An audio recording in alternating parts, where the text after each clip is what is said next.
So I recently finished building my Trombone Champ version 2.0 controller, and I wanted to share the results with you. If you haven't seen the first video yet, then you should definitely switch to that one, and I'll put the link in this video, I guess, somewhere. But once you're done watching that one, then you can watch this one. Before I talk too much about all of the performance enhancements and bug fixes that I made with this version of the controller, I'd just like to show you how well it performs. And so here is me playing the classic American song, Stars and Stripes Forever.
Okay, so the good news is that it actually works a lot better than the previous version of the Trombone Champ controller.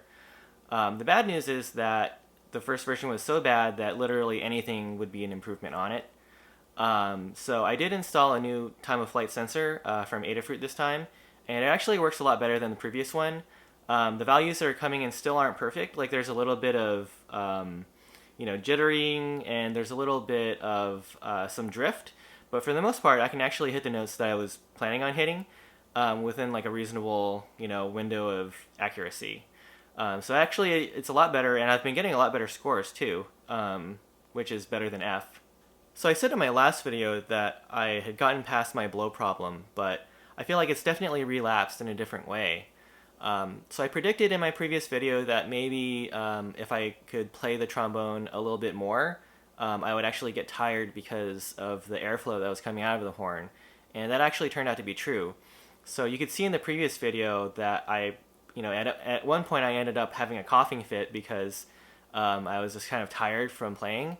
And also, at the end of every song, I basically have hyperventilated, and like my head gets really fuzzy feeling. And so it's probably not a good idea to play more than one song at a time. But I think the problem lies in the fact that the airflow is still too high. So I need to find a way to restrict that a little bit. So here's a quick music lesson. If you're not aware, when people are playing wind instruments, they actually aren't blowing that much air. and it's not really easy to hyperventilate unless you're playing like really loud and really high notes for a really long time. So as an example, I'd like to show you me playing a really long note.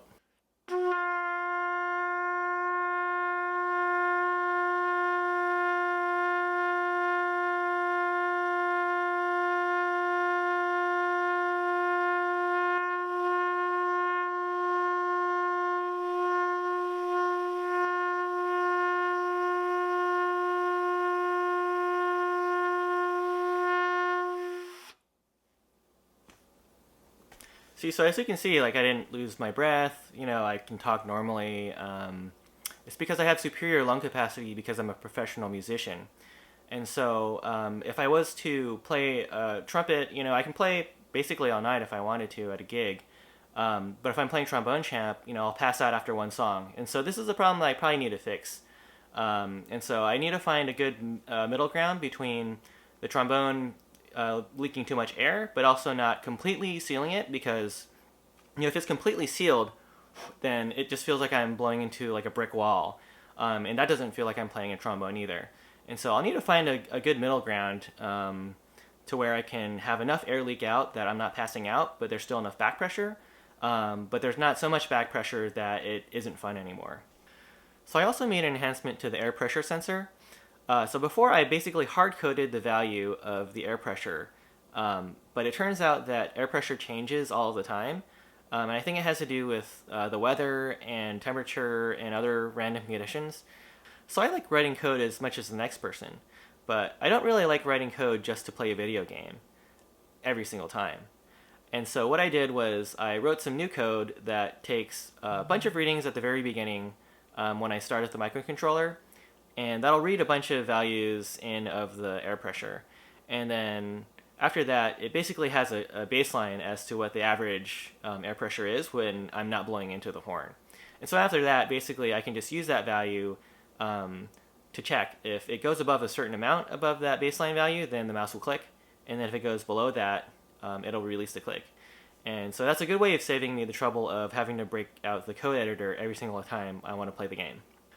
So I also got a bunch of really great comments on the previous video, and I'd love to just answer all of them in this video, but that would take a really long time because there's really a lot of comments. So I'll just go over some of my favorites.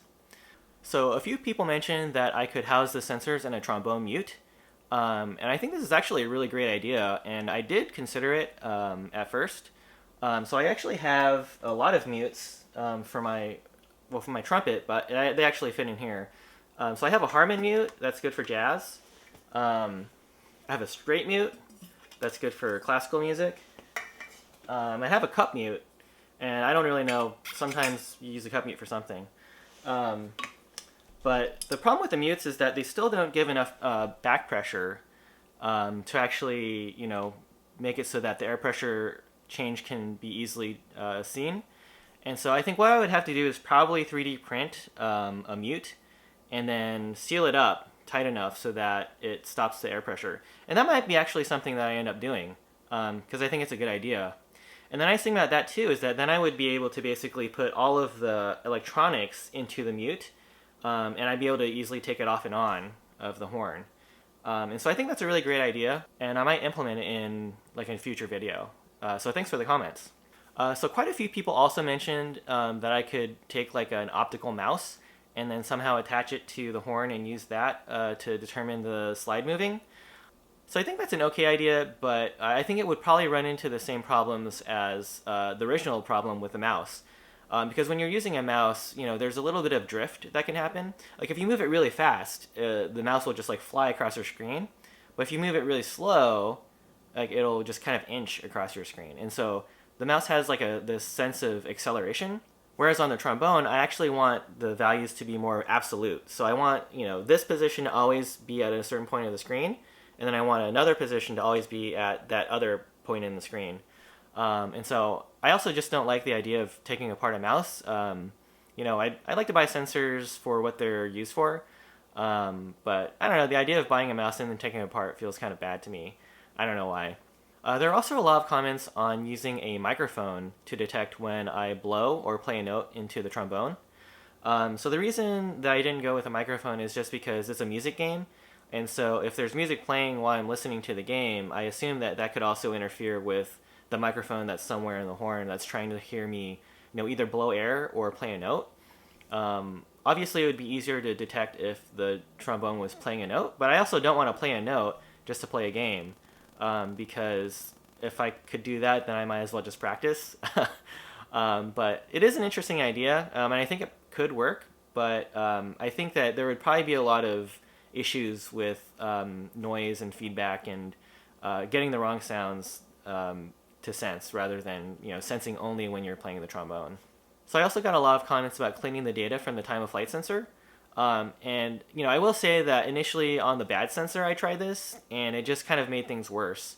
I tried to make it so that only if the slide moved a certain threshold, it would move the mouse, but that made it less responsive. I think there are probably some filters that I could use for things that are obviously bad. Like if it jumps from one value to another that it couldn't possibly jump to in that amount of time. That might work well. But I think that there's always going to be a trade-off between speed and accuracy. And actually with a game, I think that speed is probably more important than accuracy.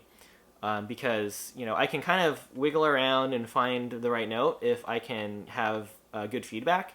But if there's any kind of lag, that just makes the game feel bad. And so I think it's a little bit tricky to figure out what the best trade-off is between speed and accuracy. But I'm also pretty lazy, and so I just don't want to come up with like an algorithm to figure out how to clean up the data.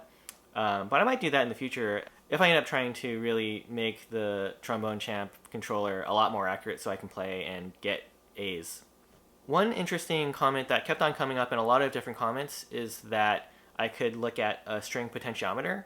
And I've never actually heard of string potentiometers until I got these comments. And so what it is it's basically like kind of like the knob on a guitar, but it uses a string to actually like move and measure the distance. And so I actually looked into it. I think a lot of these sensors are kind of expensive, at least the commercial ones. But I saw a few videos about making like a do-it-yourself string potentiometer using like a lanyard badge.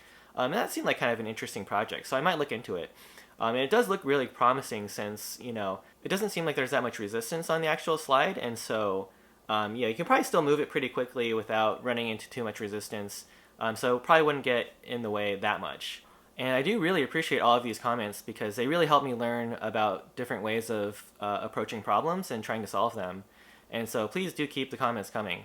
One interesting comment that I saw, and I think another person kind of mentioned it too, is that they thought that moving the slide would actually cause, if one end of this horn was closed and I move the slide, they thought that moving the slide might actually cause a partial vacuum in the horn because the only place that air has to come in is through the mouthpiece. And so if I was to move this with the end completely sealed, it would actually change the pressure, and that might affect the air pressure sensor in the horn and lead to false clicks or that kind of thing. But I did try to test it out, and so I hooked the trombone up to the debugger, and I tried to see if I could force the mouse to click just by moving the slide. And it turns out that I think the air pressure change is just too small for it to actually affect it, versus me blowing into the horn. That makes the air pressure change a lot more than moving the slide around. So it ended up being not an issue. But it was an interesting idea, and I hadn't really considered it at all.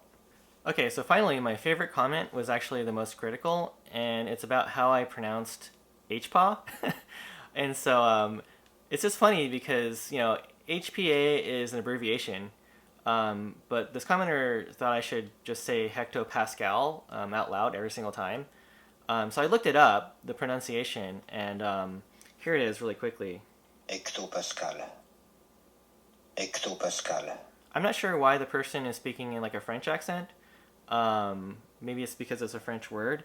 But yeah, I don't want to say hectopascal every single time, I want to say that word. So I'm just going to keep saying HPA, even though it sounds like I'm a hick or something. But, that's just the way I'm going to say it. I guess I could also say HPA. But if you are in the HPA crew and you say it HPA, then please leave a comment, and support me in my weird pronunciation of HPA. Because I'm not really, any kind of atmospheric scientist. I'm like a computer scientist, and a master's of information scientist. But as far as like air pressure readings go, I'm pretty much an amateur. So there's that. Okay, so that's the progress I made on my trombone controller so far. Honestly, I didn't expect for my first video to get the reception that it did, but I feel really honored to get all the really nice comments and suggestions and just a lot of views too.